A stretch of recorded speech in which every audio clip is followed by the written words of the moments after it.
చాలా పెద్ద బాధ్యత ఉంది మీ మీద. కాంగ్రెస్ పార్టీకి మెజారిటీ స్థానాలు గెలిపించుకోలేని పక్షంలో మీరు కూడా బలహీన అవుతారుగా డెఫినెట్గా ఉంటుంది ముఖ్యమంత్రిగా, పార్టీలో కూడా. డెఫినెట్గా ఉంటుంది.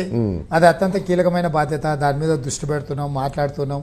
అన్ని రకాలుగా ఇచ్చిన మాట నిలబెట్టుకోవడానికి 100 రోజుల్లో 6 గ్యారెంటీలు అనే విషయాలు 2 అమలు చేసినాం. మిగతా వాటికి అప్లికేషన్లు తీసుకున్నాం.